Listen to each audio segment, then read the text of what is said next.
Yo, peace was good. Welcome to another hip hop album review. This is part 193. I know it's been about 2 months since I did a review. The last album review I did was a Notorious Biggie's second album, Life After Death. Definitely check it out. I had to cut it in two parts, and I just want to apologize for the lack of reviews.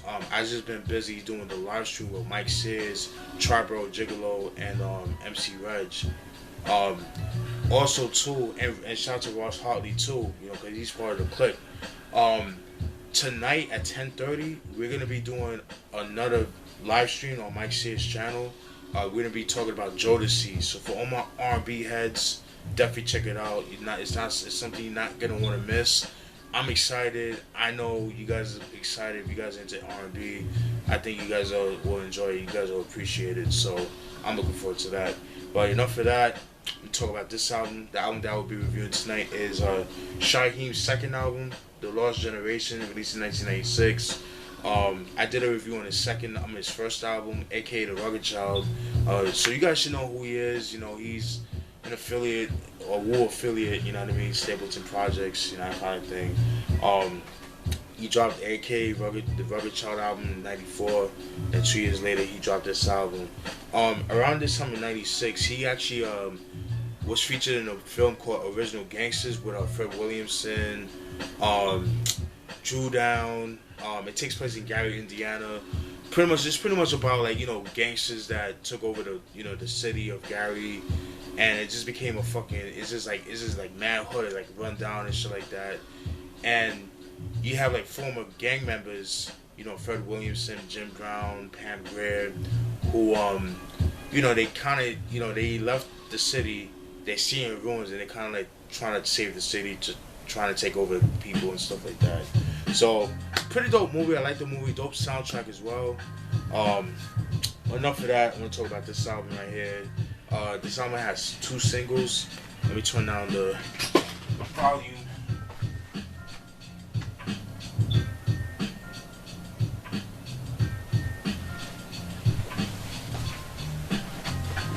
Sorry about that. Yeah. This got 2 singles. The singles are Shit Is Real and Shower in Style. Those are the singles off the album. Let me show you what the album looks like. As you can see, Shyheim just chilling, by the gate. You know what I mean? Pretty dope. The back, pretty much the same thing. Pretty dope. I really like that. Kind of gives you a sense of what the album will sound like and stuff like that. Got that real street shit to it. I'm pretty sure you guys seen this picture before. Well, this is where it came from. Alright. This is what the CD looks like. Alright. Alright. Open it up. Take out the booklet. Got the album credits right here. Pretty cool. And I'm pretty sure you guys seen this picture before. That's pretty cool. You see a double image of Shyheim pointing the gun, kind of torturing the other Shyheim. So that's pretty cool. I like this cover. I like this picture. It's pretty dope. Him trying to make a drug deal or some shit. It's a very young Shyheim. You know what I mean? You can tell he's a little older. You know what I mean? But he still look young as shit. I'm assuming he's about mid-teens. Mid to late teens, maybe 16, 17 maybe, about that. So alright, I already mentioned the singles and stuff. The producers on the album R.N.S. Shout out to R.N.S. Dope producer, very underrated. He's worked with Shyheim. He's worked with the UMCs, Kool Kim's old group from the 90s. I said R.N.S. already. L.E.S. Shout out to L.E.S. L.E.S. of Illmatic fame, Queensbridge fame. DR Period. Shout out to DR Period, one of the most underrated producers in my opinion. Tone Capone, West Coast producer. V. Jeffrey Smith and Peter Lord. I said R.N.S. already. And V. Jeffrey Smith and Peter Lord. And the RZA. Those are the producers of the album.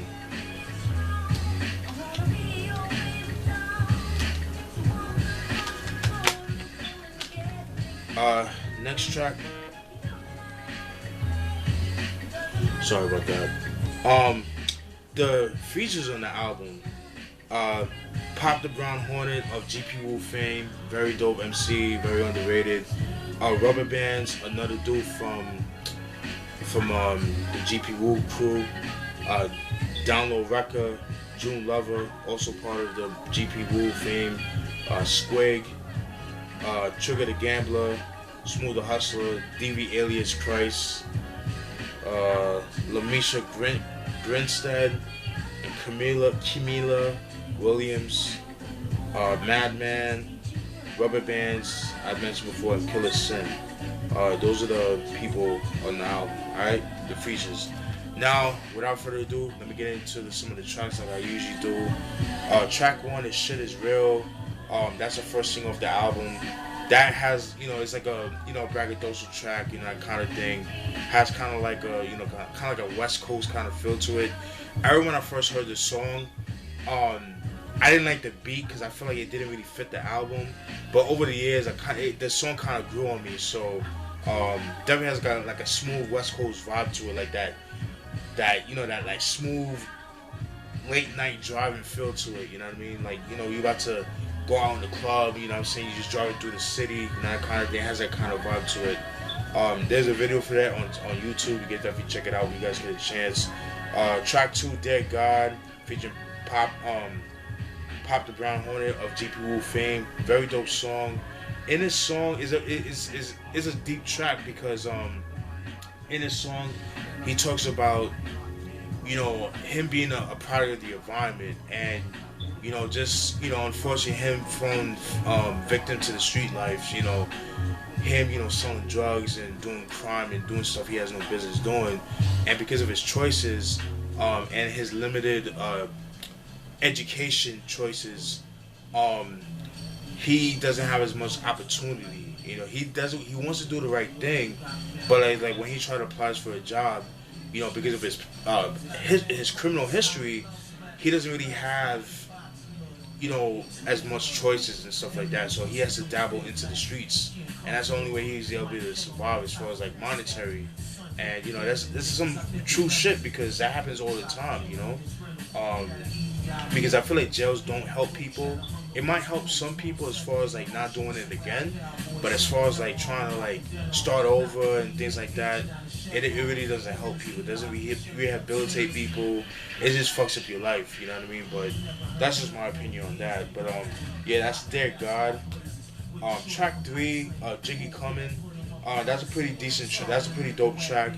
In his song, he's talking about police brutality, police corruption, the shit that's going on today. He's talking about, unlawful arrests, cops killing, people and shit like that, and they feel like it's justified and things of that nature. Shit that's going on today. You know what I mean? Unfortunately, he kind of talks about that. He kind of like shot, he takes shots at Giuliani and Pataki and stuff like that. You know what I mean? So yeah, so fuck Giuliani, by the way. So fuck that dude. If you guys are from New York and you lived in New York, you guys know about Giuliani. He's a piece of shit. He's not a good dude.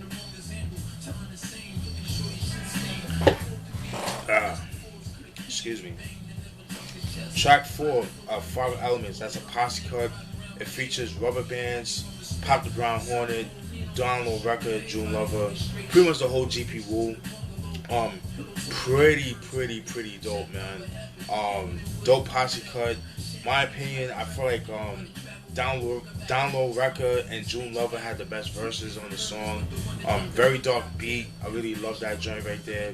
Definitely one of the best tracks off the album. One of my favorite tracks off the album.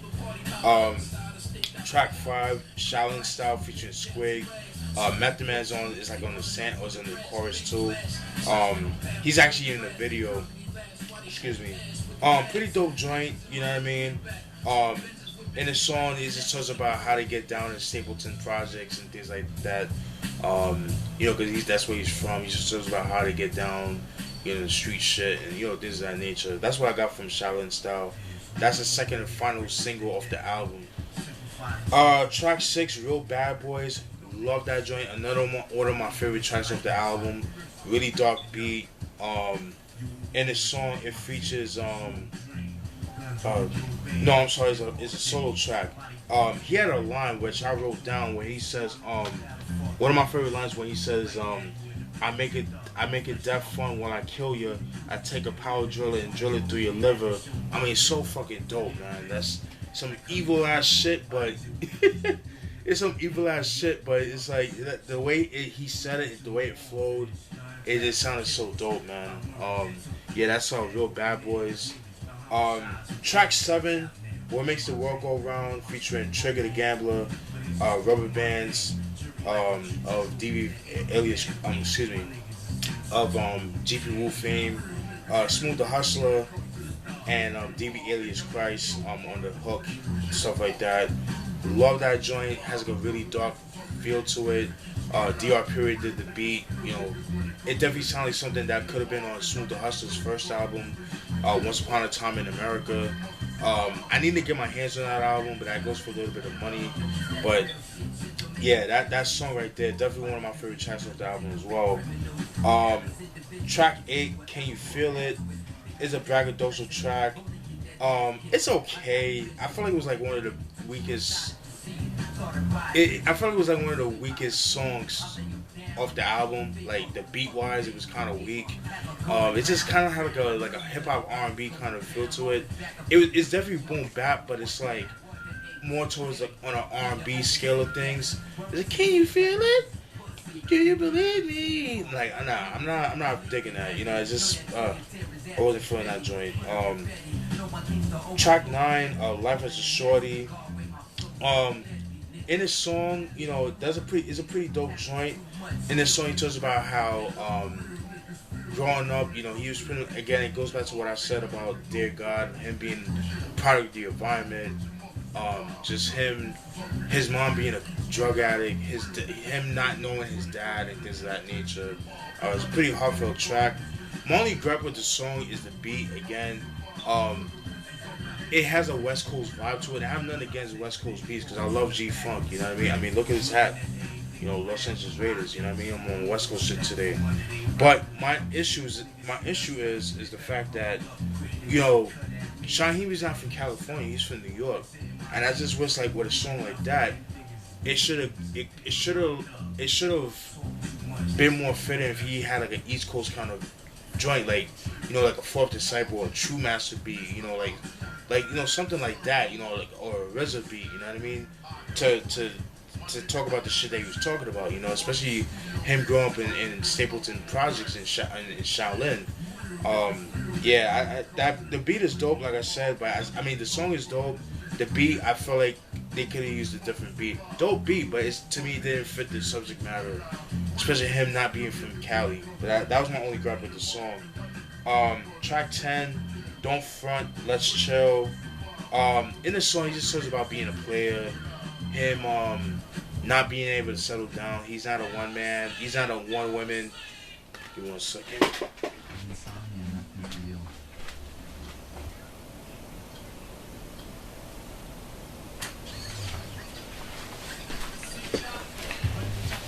Sorry about that. It's just him being a player. Like he's not into monogamous relationships.